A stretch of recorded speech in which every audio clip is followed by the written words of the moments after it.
Good evening दोस्तों। जैसे कि आप सबने थंबनेल में देख ही लिया होगा, बजट आया बर्बादी लाया। ऑप्शन ट्रेडर्स को तो डुबा कर रख दिया हमारी गवर्नमेंट ने। अब पता नहीं बेचारे जो इतने बेरोज़गार हमारे देश में घूम रहे थे, बेरोज़गारी मतलब चरम सीमा पर है, तो थोड़े लोग बेचारे किसी तरह से लॉस कर के कुछ सालों के बाद अब प्रॉफ़िट करने लगे थे, उनको तो पूरी तरह से अब टैक्स में डुबा ही दिया है हमारी गवर्नमेंट ने। तो अब हम उसी पे बात करेंगे कि किन सेक्टर्स को फ़ायदा हुआ है और किन को नुकसान हुआ है।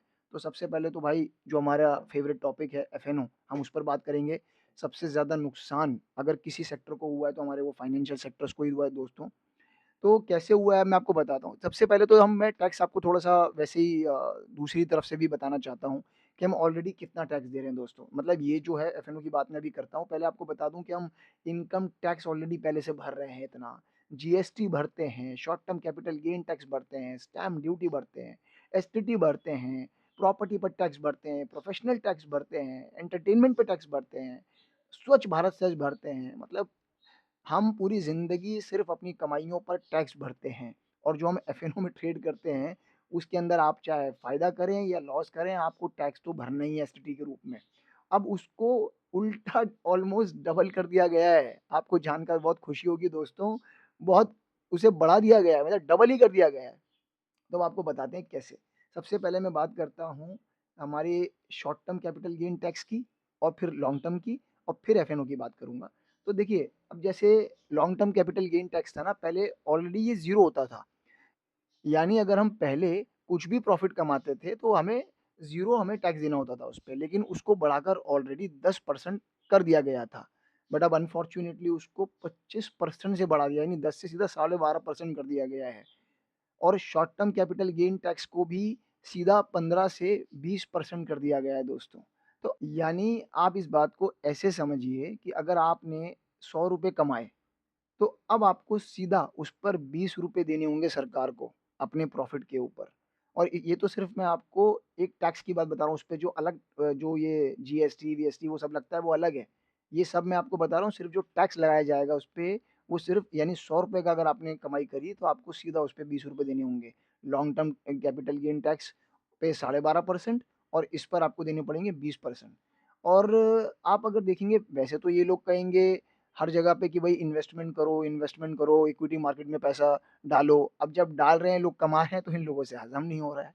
अब आप देखो हमारे हमारी कंट्री में ऑलरेडी कितनी ज़्यादा मतलब अनएम्प्लॉयमेंट है और तो लोगों ने भई क्या जैसे-तैसे करके कर्ज़े उठाए, लोन्स उठाए, पैसा उठाया, कोर्सेज़ करे, मार्केट में आके लॉसेस करे, फिर जाके 2 साल, 3 साल के बाद जाके काम को सीखा और फिर जाके ट्रेडिंग करनी स्टार्ट करी, इन्वेस्टमेंट करनी स्टार्ट करी और थोड़ा बहुत जाके उसमें प्रॉफ़िटेबल हुए।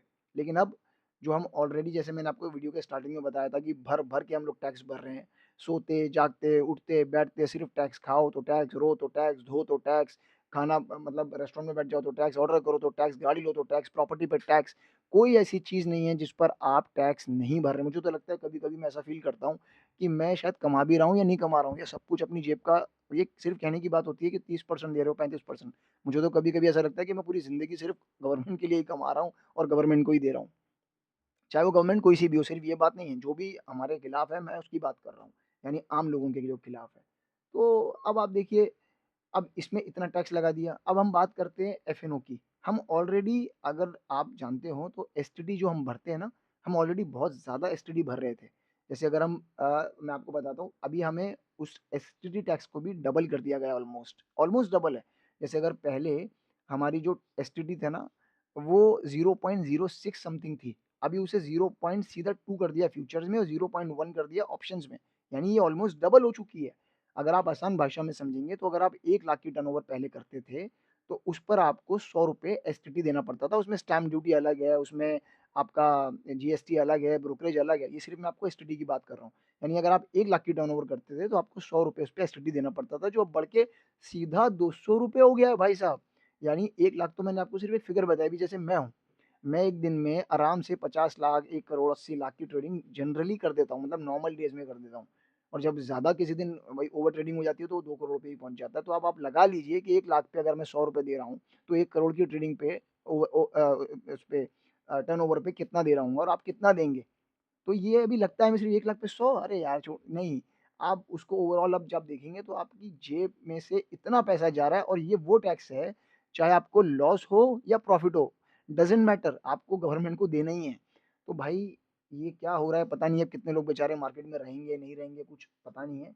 और ये जो लोग बहाना बनाते हैं ना कि हमें लोगों को बचाना है और रिटेल ट्रेडरों को बचाना है, आपको मैं सच बताऊँ, ये दुनिया जानती है और ये अपने अंदर से आप लोग भी जानते हो, ये इन्हें बचाना नहीं था। ये सिर्फ़ बहाना एक प्रोपेगेंडा चलाया जा रहा था, टैक्स को बढ़ाने के लिए। अगर ट क्योंकि देखो हो क्या रहा है ना बेसिकली हमारे देश में से जो जितने भी अरबपति लोग जो यहाँ से भाग रहे हैं फ्रॉड कर के, ये सारे लोगों का पैसा ये लोग किससे निकालेंगे? ये खून चूस के हम लोगों से तो निकालेंगे और निकालेंगे किससे? अभी जैसे इतने लोग ये माल्या-वाल्या और कितने हज़ारों मतलब लोग भाग चुके हैं इस देश से। पैसा ये क किसका पैसा है ये? ये हम लोगों का पैसा है। ये जो लोग फ्रॉड करते हैं, ये जो लोग धाँधलेबाज़ियाँ करते हैं, ये फ्लाईओवर गिर जाते हैं। डेली का ये जो अरबों रुपए का ये जो लोग लॉस कर रहे हैं, देश पे जो कर्ज़ा बढ़ रहा है, ये किससे निकालेंगे? हमसे निकालेंगे ना, कि लोगों को हमें बचाना है ट्रेडर्स को। बचाना होता तो टैक्स बढ़ाते हैं क्या?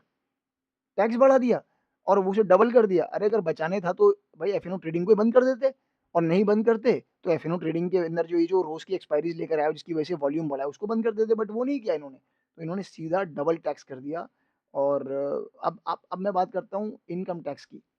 इनकम टैक्स पे आपने देखा होगा बहुत ज़्यादा हौवा बना रखा है कि चैनल्स में चल रहा है भाई गवर्नमेंट जो चाहती है वही चैनल वाले चलाते हैं तो सब जानते ही हैं। अब उसपे चल रहा है बड़ी भारी छूट दी गई है जबकि ऐसा कुछ भी नहीं हुआ है।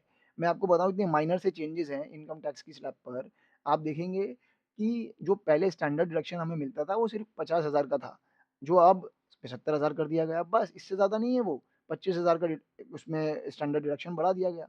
यानी अब जैसे आप स्लैब के हिसाब से आपको समझाता हूँ, कोई ऐसे लोग होंगे जिनको समझ में नहीं आएगा ज़्यादा टेक्निकल, तो स्लैब के हिसाब से अगर मान लीजिए पहले 3 से 6 लाख में आपको 5% टैक्स देना होता था, तो अब वो 3 से 7 लाख पे देना पड़ेगा यानी 1 लाख रुपए और बढ़ा दिया आपका। तो यानी 3 से 6 लाख वाला अगर 3 से 7 लाख कमा रहा है, तो कोई बड़ी बात नहीं है, कोई बहुत बड़ा इसमें चेंज नहीं है। यानी 6 से 9 लाख वाले को 10% देना होता था, अब वो 6 से 10 पे 10 वाले को देना पड़ेगा। 10 से 12 लाख वाले को 15 देना पड़ता था, अब वो 12 से 15 हो गया। ऐसे ही 15 लाख से ऊपर वाले को 30% टैक्स देना होगा अब। तो टैक्स इतना बढ़ा रहे हैं और ये प्रोपेगेंडा ये चलाते हैं, ये दिखाते हैं कि आपको हमें कितना फ़ायदा दे रहे हैं। मैं आपको सच बता रहा हूँ दोस्तों, किसी जेन्युइन बंदे से आप पूछिएगा जिसे इसके बारे में नॉलेज है, बजट के बारे में, बजट पढ़ना आता है ना, वो आपको बताएगा कि 75 टू 80% हमारी जनता के लिए ना ये जो टैक्स है ना, ये बर्बादी लेकर आया है, बर्बादी। ये सिर्फ़ फ़ायदा है कुछ सेक्टर्स के लिए ऐसा है मतलब 100% तो कुछ भी खराब नहीं होता। 20 टू 25% फ़ायदा भी हुआ है इस बजट में, वो मैं आपको बताता हूँ किन सेक्टर्स को इसमें फ़ायदा हुआ है। जैसे कि आपकी सीमेंट कंपनीज़ हो गई, स्टील कंपनीज़ हो गई, इनको फ़ायदा हो सकता है। क्योंकि इसमें जैसे वेस्ट बंगाल है, उड़ीसा, बिहार, झारखंड, आंध्र प्रदेश इन जगहों में करीब 11 लाख करोड़ रुपए का कैपेक्स किया जाएगा। तो इसमें जो स्टील कंपनीज़ हैं और ये जो आपका सीमेंट कंपनीज़ है, इनको ज़रूर फ़ायदा होगा। अब जैसे पीएम आवास योजना है, इसमें ज़रूर फ़ायदा होगा। ये मुझे पर्सनली अच्छा लगा क्योंकि जो 3 करोड़ घर बनाए जाएँगे इसमें, जिससे और ज़्यादा लोगों को घर मिल पाएँगे। लेकिन इसका साथ उल्टा भी है। अब आप ये देखेंगे कि अगर जिनके पास प्रॉपर्टी फॉर एग्ज़ाम्पल आपने 20 साल पहले प्रॉपर्टी ली थी मान लो 10 लाख रुपए की, अब वो इन्फ्लेशन रेट के हिसाब से 5 करोड़ रुपए की हो गई। तो आप ये भी समझ लीजिए, इन्होंने पहले पीएम आवास योजना का ये तो एक लॉलीपॉप दे दिया कि 3 करोड़ घर बनाए जाएँगे, देखो कितना अच्छा कर रही है गवर्नमेंट। लेकिन आप ये भी देखिए कि जो लोग जिनके पास प्रीमियम प्रॉपर्टीज़ हैं, करोड़ों रुपए की प्रॉपर्टीज़ हैं, उनको कितना तगड़ा टैक्स देना पड़ेगा, आप बिलीव नहीं करेंगे। आप जब देखेंगे तो आपको मालूम पड़ेगा 60 से 70 लाख रुपए आपको टैक्स देना है अगर आपकी प्रॉपर्टी बेच रहे हो आप 5 करोड़ रुपए की। यानी और आजकल तो आप देखेंगे तो भाई ज़्यादातर लोगों के पास 1 करोड़ से 5 करोड़ की प्रॉपर्टीज़ होती ही हैं, घर के रूप में, दुकान के रूप में। तो अगर आप वो बेचने के लिए जाएँगे, तो आपको 5 करोड़ की प्रॉपर्टी पे 60 से 70 लाख रुपए टैक्स देना पड़ेगा। तो आप समझ रहे हैं? आपने कोई 90s में प्रॉपर्टी ली थी 10 लाख की, आज वो इन्फ्लेशन रेट के हिसाब से भाई वो 5 करोड़ की हो गई, तो उस पर आपको सीधा 60 से 70 लाख का टैक्स।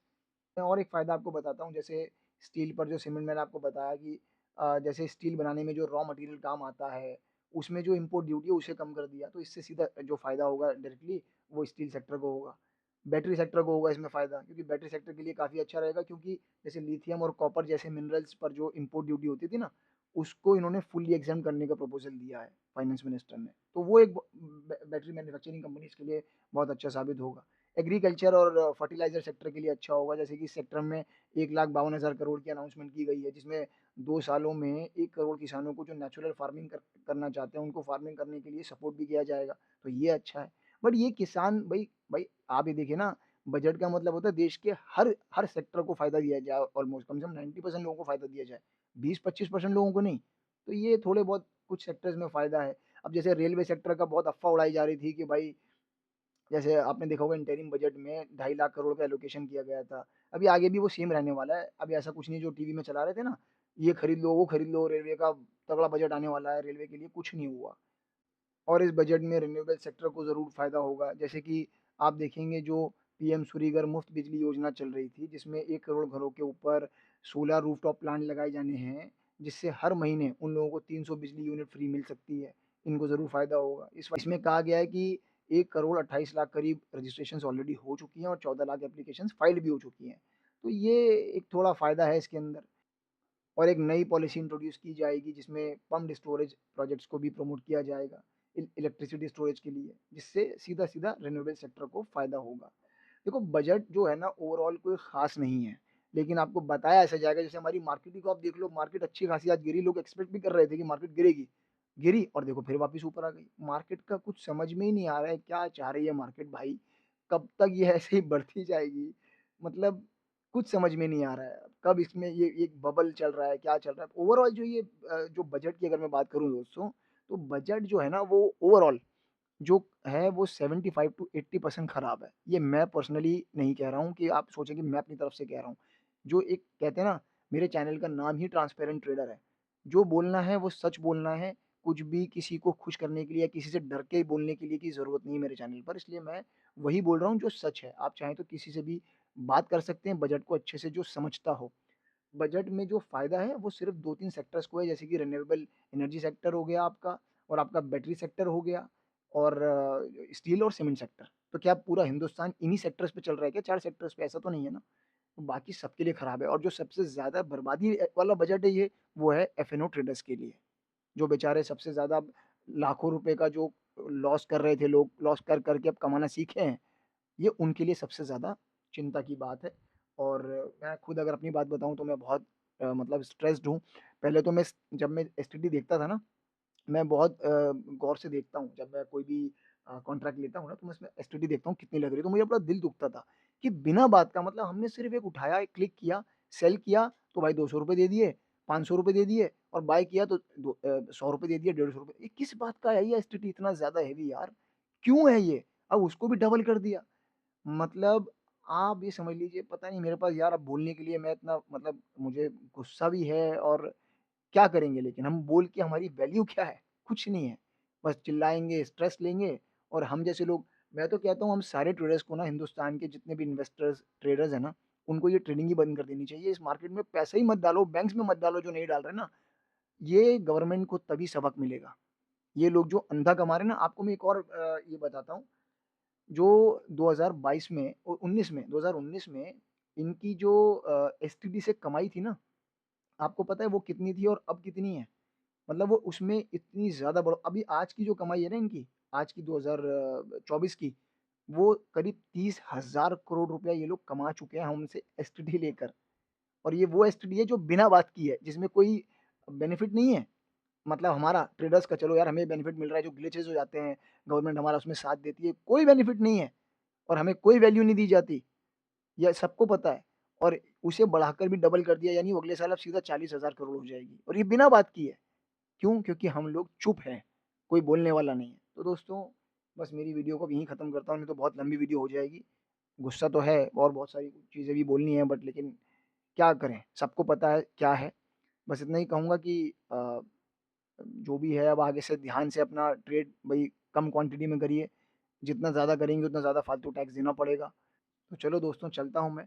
वीडियो अगर आपको पसंद आई हो तो प्लीज़ लाइक करें, शेयर करें अपने दोस्तों के साथ और कमेंट करके अपना फीडबैक ज़रूर बताएँ और आपको बजट में क्या अच्छा लगा, क्या बुरा लगा ज़रूर बताएँ और ध्यान रखें अपना। जय हिंद।